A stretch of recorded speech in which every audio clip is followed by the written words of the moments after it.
نحمده ونصلي ونسلم على رسوله الكريم. أعوذ بالله من الشيطان الرجيم.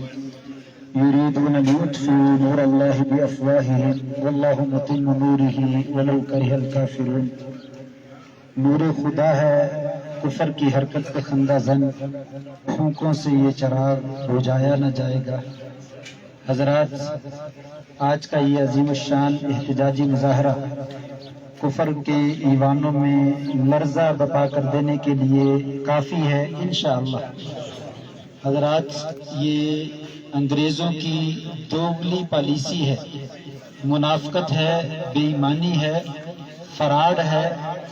ایک طرف وہاں پہ مسلم کمیونٹی، وہاں کی رعایا، اگر کوئی طالبہ حجاب کرنا چاہتی ہے فرانس میں اور دوسرے غیر مسلم ممالک میں اس کے اوپر پابندیاں لگا دی جاتی ہیں کہ آپ کو اپنے دین کے مطابق عمل کرنے کی اجازت نہیں ہے.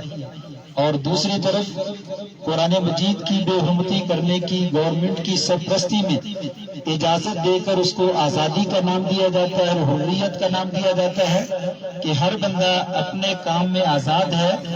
یہ غیر مسلموں کی، یہودیوں کی، عیسائیوں کی، انگریزوں کی دوگلی پالیسی ہے. اس پر ہم لعنت بھیجتے ہیں.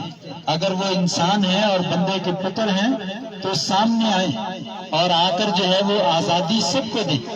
مسلمانوں کو وہاں پہ مسجد بنانے کی آزادی نہیں ہے، وہاں پہ آزان دینے کی اسپیکر کے لاؤڈ اسپیکر کے اندر آزادی نہیں ہے، اور غیر مسلم کو نبی کی اہانت کرنے کی اور قرآن کی اہانت کرنے کی جو ہے وہ آزادی ہے.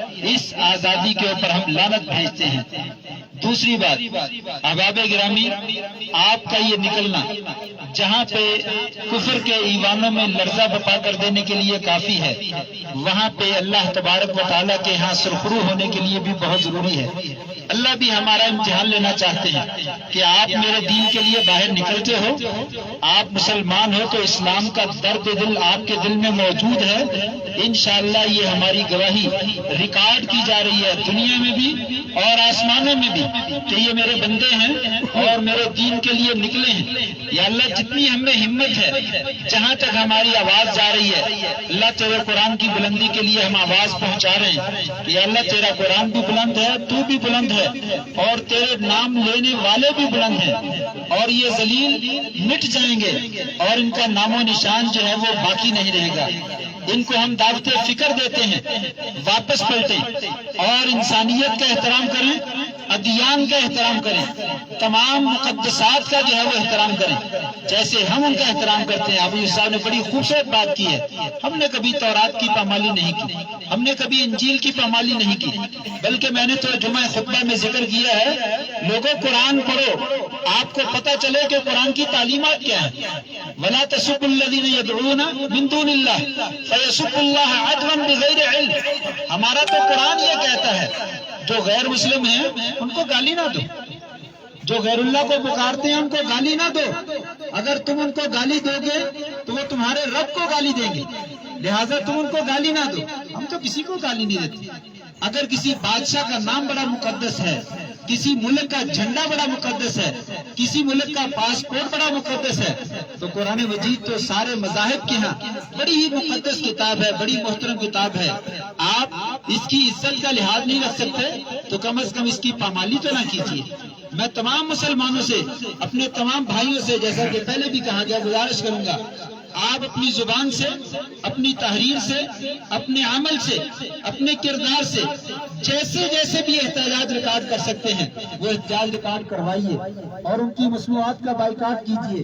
فیس بک پہ، ٹویٹر پہ، واٹس ایپ کے اوپر جو کچھ بھی آپ ان کے خلاف لکھ سکتے ہیں لکھیے، اور قرآن کی حمایت میں جو لکھ سکتے ہیں لکھیے، اور ان کی مصنوعات کا بائیکاٹ کیجیے. بلکہ جیسا کہ کہا جا رہا ہے، آپ 2 دن کے لیے گوگل کو بند کر دیجیے، 2 دن کو یوٹیوب کو بند کر دیجیے، 2 دن کی ان کی مصنوعات کا بائیکاٹ کر دیجیے. ان کے پاؤں تلے سے زمین نہ نکل جائے تو پھر کہنا. لیکن افسوس ہم متفق نہیں، ہم اکٹھے نہیں ہیں. ضرورت اس بات کی ہے ہم ایک آواز بن کر اٹھیں اور جو کہیں وہ کر کے دکھائیں. میں اپنے حکمرانوں سے گزارش کروں گا، بات لمبی نہیں کرنا چاہتا، ختم کرنا چاہوں گا، صرف 2 باتیں کہوں گا. اپنے حکمرانوں سے یہ گزارش کروں گا، اللہ کے نبی نے فرمایا نصرت بالرعب، رعب کے ذریعے سے میری مدد کی گئی ہے۔ اسلام کے لیے مسلمان کھڑے ہو گئے، کافر کی ٹانگیں جو ہے وہ کانپنا شروع کر دیتی ہیں، اس کے اوپر جو ہے وہ لرزہ طاری ہو جاتا ہے۔ مسلمان ابھی ہزاروں میل دور ہو جاتے ہیں اور کافر جو ہے وہ میدان چھوڑ کر بھاگ جاتا ہے۔ اللہ تعالیٰ کی مدد تو ایسے شامل حال ہوتی ہے۔ ایک جنگ کا حال معلوم ہے، مسلمانوں کو فتح نہیں ہو رہی تھی، قصہ تاریخ میں موجود ہے، سند کا مجھے نہیں معلوم لیکن قصہ موجود ہے۔ مسلمانوں کے حکمران نے کہا معلوم نہیں ہمیں فتح کیوں نہیں ہو رہی، شاید ہم نے سنت پہ عمل نہیں کیا، سب لوگ مسواک کرنا شروع کریں۔ لوگوں نے لکڑیاں توڑی درختوں سے اور مسواک کرنا شروع کی۔ دشمن میدان چھوڑ کر بھاگ گیا کہ یہ مسلمان کیسے اپنے دانتوں کو تیز کر رہے ہیں، یہ تو ہمیں کچا چبا دیں گے، یہ تو ہمیں کچا کھا دیں گے۔ وہ میدان چھوڑ کر بھاگ گیا۔ ہمارے حکمران، ہمارے بڑے، ہمارے رؤساء، ان سے گزارش ہے ان کا مکمل طور پہ بائیکاٹ کریں اور ان کو اعلان کر دیں کہ آپ اگر ہماری مقدسات کا احترام نہیں کر سکتے تو ہم آپ کے کچھ نہیں رکھتے، آپ کی تمام چیزوں کا بائیکاٹ ہے، اور سفیروں کو نکال دیں اور ان کے ساتھ تمام قسم کی مصنوعات کا بائیکاٹ کر دیں۔ ایک دن کے اندر انقلاب پیدا نہ ہو جائے تو آپ کہیے۔ آخری بات عرض کروں گا، نبی کریم صلی اللہ علیہ وسلم نے ایران کے بادشاہ کی طرف خط لکھا تھا، کسرا، اور کسرا نے آپ کا خط دے کر چند کلمات لکھے تھے، اسے پھاڑ ڈالا، ورقے کو، کاغذ کو، کپڑے کو ٹکڑے ٹکڑے کر دیا تھا۔ آسل نے دعا مانگی تھی، بد دعا کی تھی، یا اللہ مسجد ہو کل ممزق، یا اللہ جیسے اس نے میرے خط کو چاک چاک کیا ہے اس کی حکومت کو چاک چاک کر دے۔ اللہ تبارک و تعالیٰ نے کسرا کے ٹکڑے ٹکڑے کر دیے، اور جب وہ ہلاک ہوا تو اس کے بعد کوئی بادشاہ ان کا جو ہے وہ حکومت قائم کرنے کے قابل نہ رہا، سارے کے سارے کسرا تباہ ہو گئے۔ آج قرآن مجید کے ٹکڑے کیے گئے، اس کے اوراق کو پامال کیا گیا۔ یا اللہ ہم بھی دعا کرتے ہیں، یا اللہ یہ حکومت کی پشت پناہی پہ یہ کام ہوا، یا اللہ جس طریقے سے تیرے قرآن مجید کے اوراق کو انہوں نے ٹکڑے ٹکڑے کیا ہے، یا اللہ سویڈن حکومت کے ٹکڑے ٹکڑے کر دے، اللہ اس کے ٹکڑے ٹکڑے کر دے، اس کے بقیے ادھیڑ دے، یا اللہ ان خبیثوں کو نیست و نابود کر دے اور ان کو صفحہ ہستی سے مٹا دے۔ آخر دعوانا الحمدللہ رب العالمین۔